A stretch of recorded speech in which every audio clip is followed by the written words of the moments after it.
Good afternoon.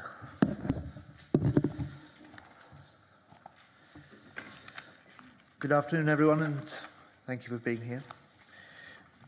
I'll now report back on behalf of the 46 nations and partners that were present this afternoon at 1 week's notice at the 26th Ukraine Defence Contact Group meeting this afternoon, which I had the privilege to chair. Let me begin by thanking Secretary-General Rutte, both for hosting us today at NATO HQ and for the leadership that he's shown on Ukraine since he took office. What we saw today at the UDCG was almost 50 nations making a clear commitment of allies across the world to continue stepping up the support we give to Ukraine in their fight for freedom, in their fight for the future of their country and the future for our wider security. Ukraine walks away from this meeting backed by members of this group, backed by billions of dollars worth of arms and ammunition committed today to keep their warfighters equipped in order to help increase pressure on Putin, to help force Putin to the negotiating table, to help bring closer a durable peace. Can I also say it was a pleasure in his third full week in the job to welcome Secretary Hegseth.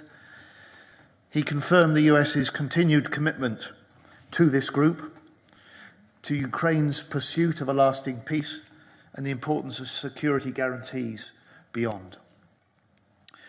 We heard his call for European nations to step up.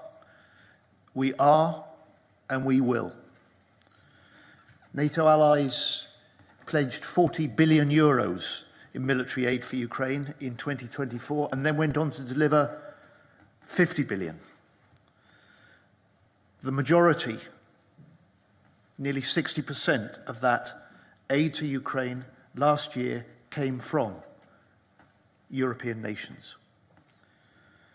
And while at the same time we did more on Ukraine and will do more, we did more on defence spending and will do more. So last year saw an increase of 20% in the defence spending of the non-US NATO nations. Europe is stepping up. And finally, today we saw a clear commitment to ratchet up the pressure on Putin, military and economic, as Secretary Hegseth said, unleashing US energy production and energy sanctions to further degrade the Russian economy. Looking ahead, we all agree that 2025 will be the critical year for the war in Ukraine. Minister Umerov, who was with us, described how Ukraine's courageous fighters on the front line are hurting Russia. In this conflict that Putin believed he could settle within 3 days, nearly 3 years on, 850,000 Russians have been killed or wounded. Over 1,500 a day, almost double the rate of this time last year, are being killed or wounded. A total of around 60,000 in the last 6 weeks alone, according to our UK Defence Intelligence. But as we saw overnight, the death and destruction in Kyiv, Russia is still ruthless, Russia is still dangerous.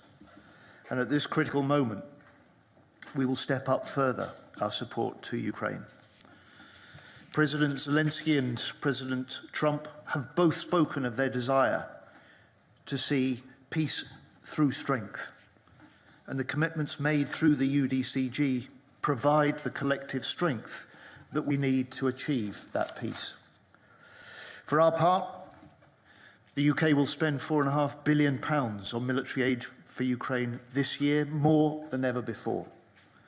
And today I announced that we will also provide an additional £150 million of new firepower, drones, tanks, air-to-air missiles.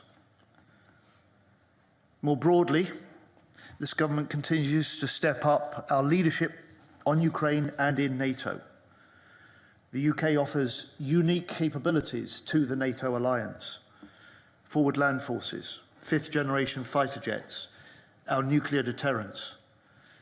Our UK commitment to NATO is unshakable. And Ukraine's security matters to global security. That's why the UDCG is an international coalition that stretches beyond Europe through to the Indo-Pacific, to South America, and to the Middle East. Because this was never a war about the fate of just one nation. When the border of one country is redrawn by force, it undermines the security of all nations.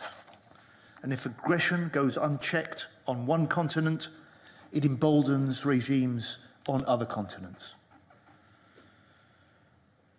And so, on stepping up support for Ukraine, we are and we will. On stepping up for European security, we are and we will. We're 50 nations and partners strong, determined to stop Putin's war, determined to do so together, united in our pursuit of peace through strength. Thank you. I'm now going to call three questioners, starting with Johnny Beale from the BBC.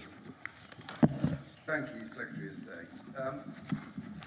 Until now, the Ukraine Contact Group, which you've just chaired, and NATO have been able, broadly, to present a united front on Ukraine. Today, the new US Defense Secretary has punched a hole in that unity. No NATO membership for Ukraine, he says. He says that Ukraine cannot expect to go back. It's unrealistic to go back to its original borders. He says there will be no US guarantees in terms of boots on the ground in Ukraine if there's a negotiated settlement. Do you accept that that is completely contrary to what you've been saying and many of your NATO allies have been saying for the past few years? And also on the subject of security guarantees, if America doesn't put boots on the ground, do you really think that Britain, Europe, other NATO allies can fill that void, are willing to do that? Thank you very much. So what Secretary Hegseth set out today was confirmation of his commitment to continued involvement in this Ukraine Defence Contact Group. That's the international coordination of support for Ukraine. That will be maintained. What he set out was his commitment, President Trump's commitment, like ours, to see a durable peace to this conflict. And what he set out was a determination to work alongside, but also see other nations, especially in Europe, stepping up to support Ukraine, which we will, stepping up to do more on European security, which we will, stepping up to do more on defence spending, which we will. And we, as a NATO alliance, to which he also gave the firmest possible continuing commitment, have always been clear that Ukraine's rightful place is in NATO. That is a process that will take some time. And for now, our duty, my duty as a defence minister, the duty of the nations around that table, is to make sure that Ukraine is in the strongest possible position going into any talks in the future. Thank you. I call, forgive me, I've got my list here. Claire Sebastian, CNN. Thank you very much for taking my question. I want to follow up on the comments around the US Defense Secretary ruling out NATO membership for Ukraine as part of a peace settlement. Look, no one ever suggested that that was imminent, and certainly not the Biden administration, but do you think spelling it out like that risks looking like capitulating to one of Moscow's key demands when clearly they are looking for signs of weakness in this transatlantic alliance? So the nations around the table, the UK is strongly behind President Trump's determination to secure an end to this conflict, to secure what he has said he wanted, which is a durable peace. And the commitment that we have made is to make sure that we put Ukraine in the strongest possible position while it is fighting when it chooses to talk.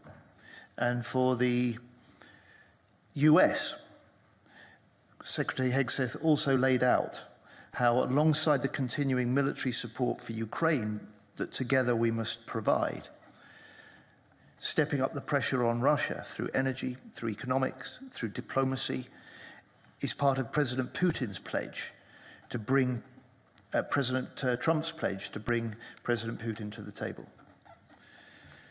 Lily Bayer, Reuters. Thank you very much. I'd like to follow up on the questions from my colleagues. One thing we also heard from Secretary Hegseth is he said that Europe must provide the overwhelming share of future lethal and non-lethal aid to Ukraine. From your perspective, is this doable and realistic as a goal? Can Europe actually provide the largest share, the overwhelming share of assistance, and still put Ukraine in that strong position that you were describing? Thank you. What the nations around the table and the discussion this afternoon confirmed was that the European nations and the wider international nations, alongside the US, can and must step up the help for Ukraine, and we will. But what Secretary General Rutte has also confirmed today is that 58% of the military aid put into the hands of the Ukrainians in the last year was provided and delivered by European nations. So we are stepping up the support for Ukraine. We will do more. We'll do that alongside the Americans, and we will do that to support the President Trump's pledge to bring Putin to the table and to secure a durable, lasting peace to this war in Ukraine. Thank you very much.